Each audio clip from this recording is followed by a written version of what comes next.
Alright. No creatures, but I think we're going to keep this. Hope for the best.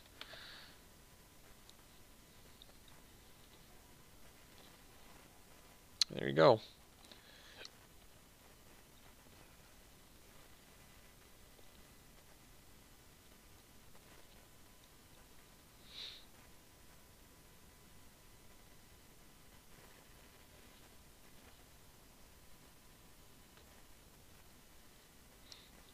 Merfolks.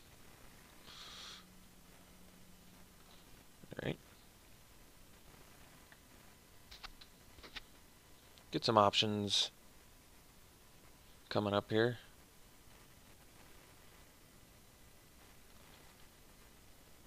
Oh, really? Alright. Well, building towards a rallying roar.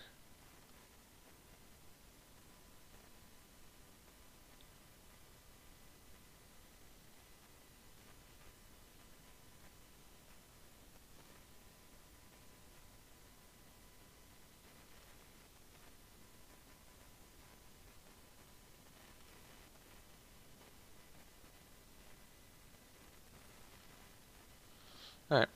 Looks like opponent's got the nut already. Except I actually don't like deep root waters, but yeah, when you are like your opponent and you get to perfectly play deep root water before you've successfully played a merfolk, then yes, it's pretty good.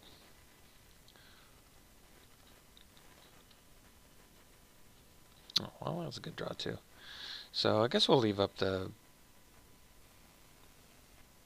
Vampire Zeal.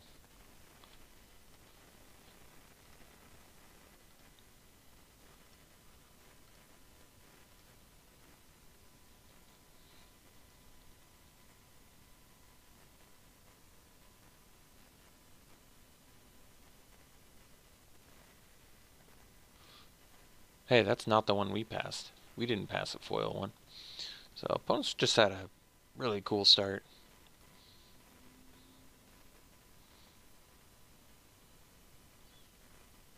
Basically just get to go nuts here.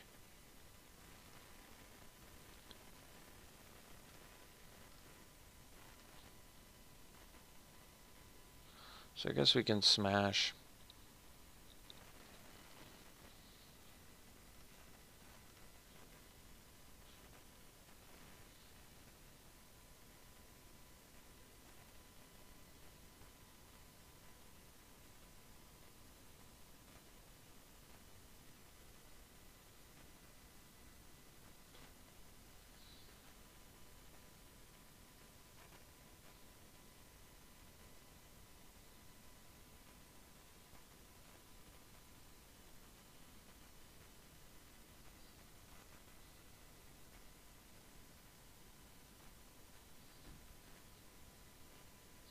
So I've got some options. I guess we'll just...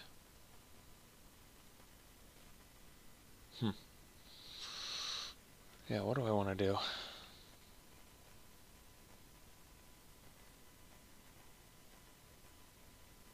I don't love using Zeal here, but I guess we will.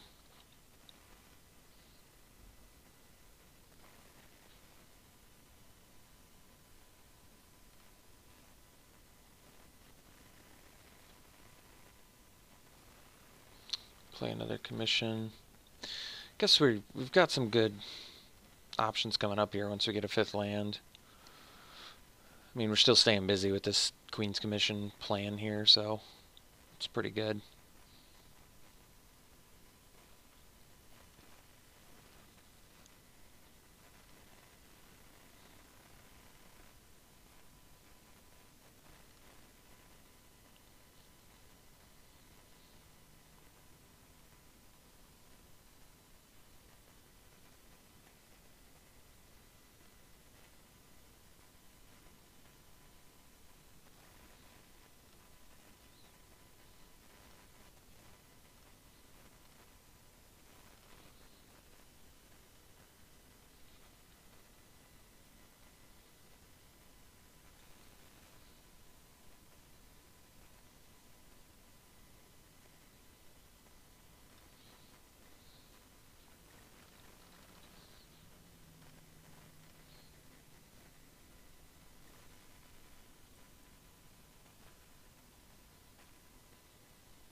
This is a pretty good opportunity, I guess, to cast Rallying Roar, but I think we want to save it, so we'll buff this and we'll kill this for one, and then we'll play another Queen's Commission. Basically just getting as many lifelinkers on the board as we can here.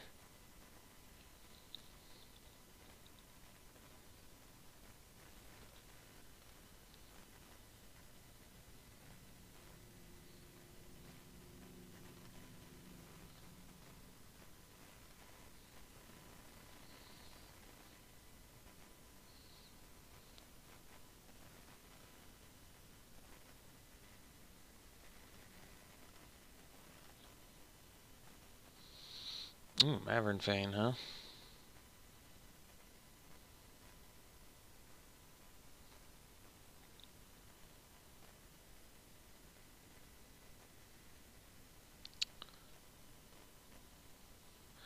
I can play Mavern Fane, get another dude.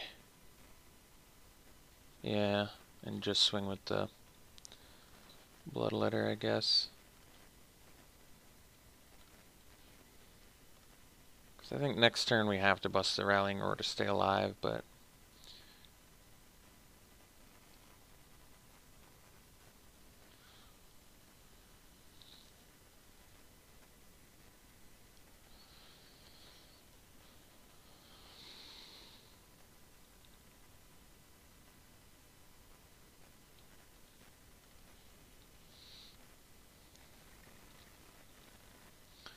yeah, so we need to gain a bunch of life next turn. I may have to block the Daggertooth with a...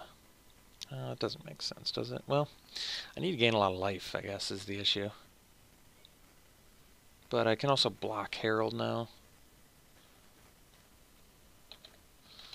Sort of. I mean, we are still, like, them just making their dudes unblockable and killing us away from dying here, so... Yeah, they just had the goods, so... Getting crushed by opponent here. I mean, we're obviously dead. I would have lived if I had attacked, but... I was kind of just hoping they didn't have that, you know, since they didn't play it over the last 6 or 7 turns, so... maybe they just drew it, I don't know, we got unlucky, or maybe they just had it and they were waiting until they could kill us with it. I mean, I don't know why exactly they would do that instead of just deal more damage. So I feel like they just top decked that. Just a little frustrating, but that's alright. So, anything else we want to do? Anything at all? Anything? No, I guess we just don't want to die to things. Sounds good.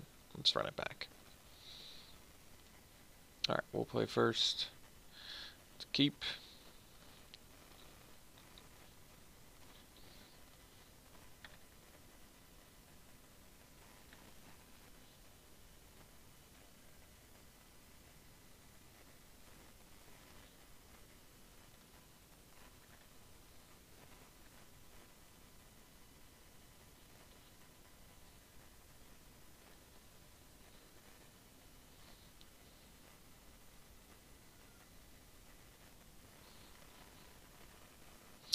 Alright, so... Guess we're gonna have to probably gain some life back, or try to.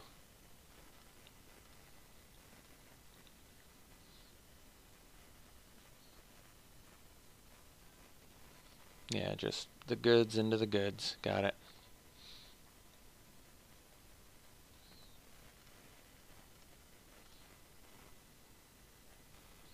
So, does not seem very winnable, but hey, what can you do? So, we'll play the Paladin. And just offer up everything for one thing.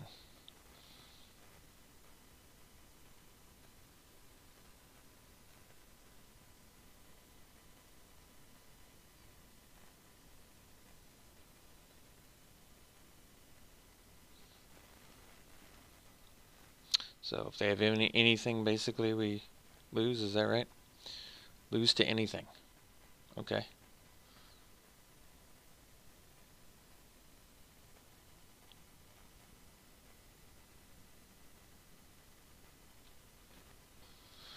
So I presume they don't have anything, because if they did, then attacking into us while we're tapped out seems like a good idea.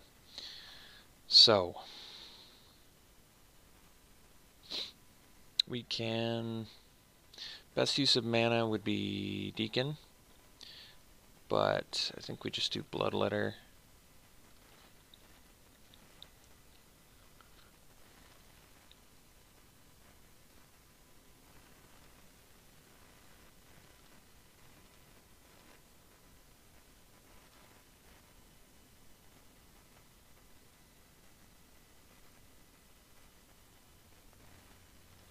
Yeah, so opponent just has like one of the more nuts decks I've probably seen in the format.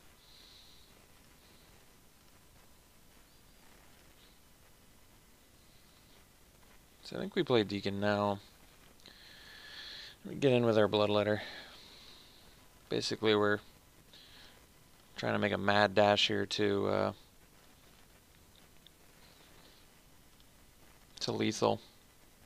It's still possible to win this. Pretty difficult, but possible.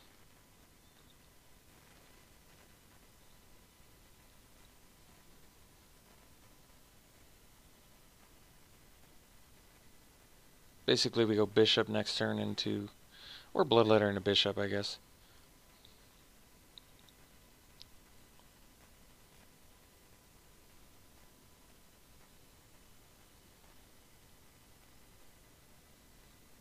I think Bishop first makes sense because we may very well lose some guys here shortly. That's pretty cool.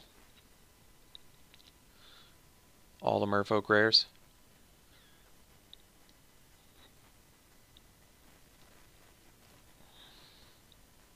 Like, I certainly don't think we were meant to beat our opponent's deck.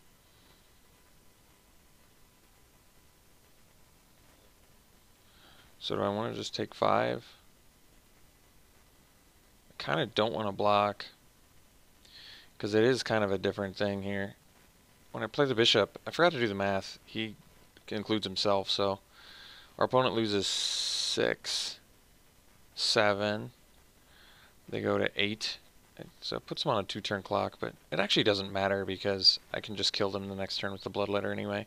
I think we just jump.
I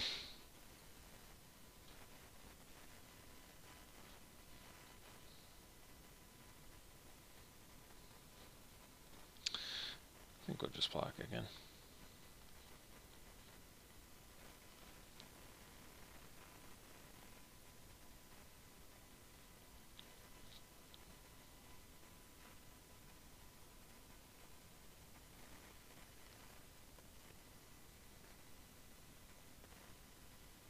Sure.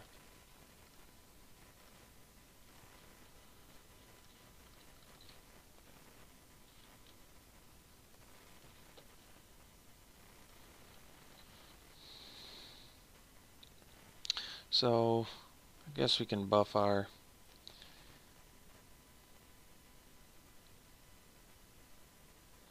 Bishop and get in.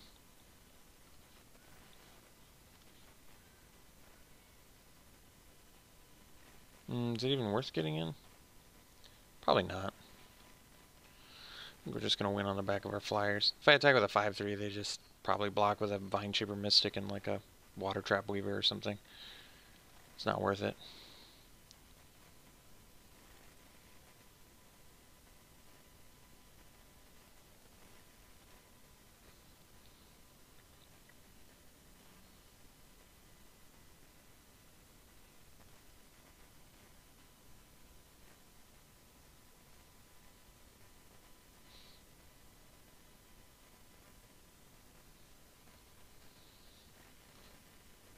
So I think we just block the Speaker with a Paladin and a Queen's Bay Soldier. That works for me.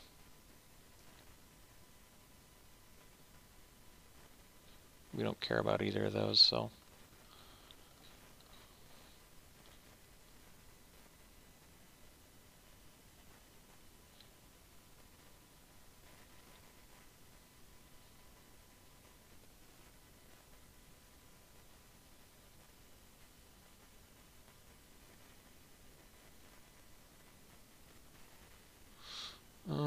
That's kind of a huge bummer because it's another rare that they have, and now I have to get by it, and I only have one other flyer. So, pretty big bummer there. Trying to think if there's something I can do here. I don't actually think it's worth it to trade anymore, because we're going to need to get by our own guy now to beat them. And we don't have to pay extra because it's not a merfolk, but we're going to need one of our removal spells or a pump spell, so it's not worth trading. Then the question is, do I want to attack with Bishop? They just block with a Mystic and a Weaver. It's a pretty bad trade for us, so I guess we just hang out.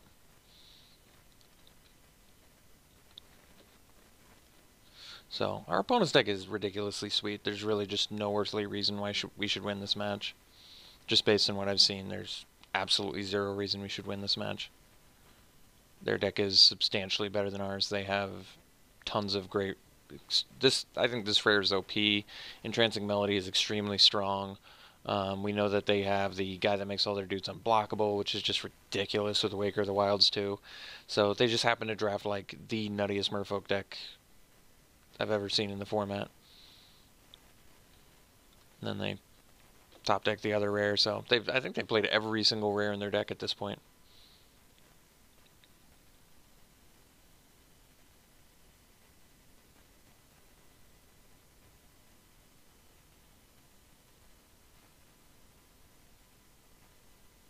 So, I mean, I guess the good news is we're basically just, despite our opponent having one of the most busted decks I've ever seen, we're still just like a couple cards away from winning. Vampire Zeal would be great, Skullduggery, Pious Interdiction, Mark the Vampire. I guess Sword Point Diplomacy wouldn't do that much. Maybe get us a little card advantage. I'd take it.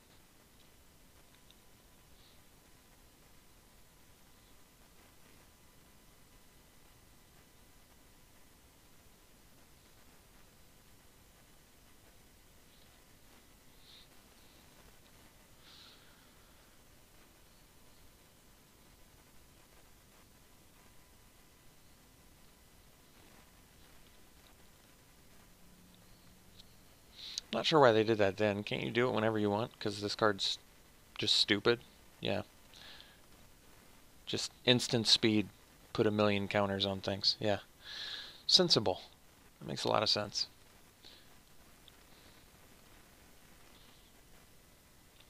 So, do we die next turn? Let's see. They can pump up 1, 2, 3, 4, 5, potentially 6, so 8, 10. They could get in for 10 points of damage. Well, that's not technically lethal, so I guess we're just going to hold out hope that we can draw past this Skymarch Bloodletter next turn. Let me recount here. 1, 2, 3, 4.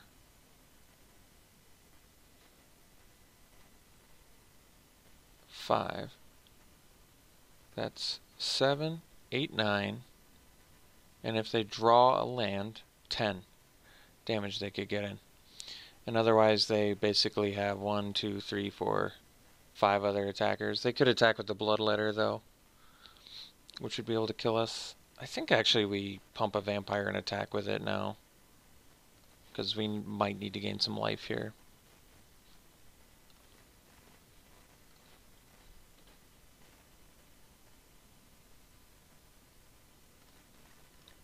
Probably need to gain some life here.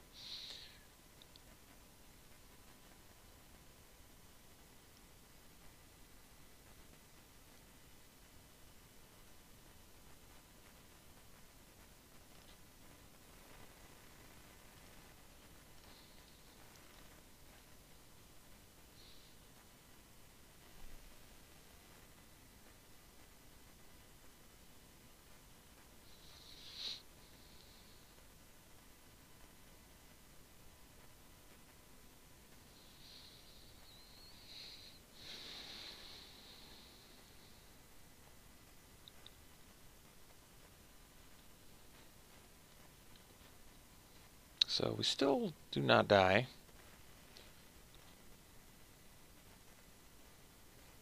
Certainly dead next turn, but I mean, we have to draw something regardless, so doesn't really matter.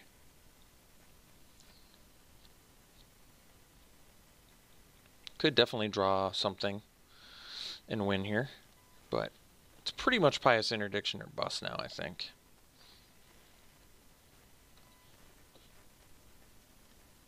But we still do, I mean, we're playing to our outs here. We still do have an out.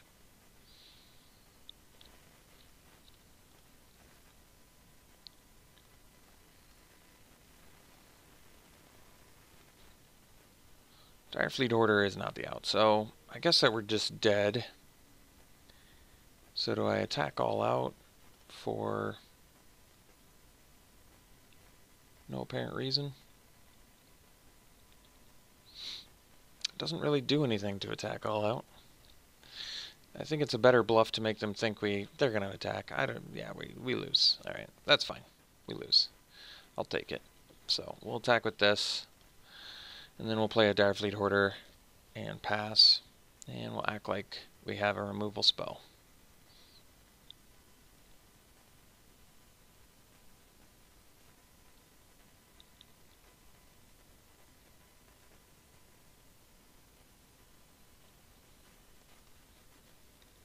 Alright, so just jump blocking, which is fine. We'll play this and then we'll pass.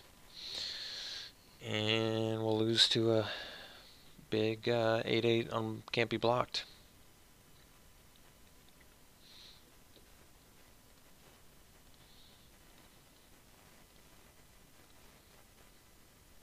Alrighty, see you round 3.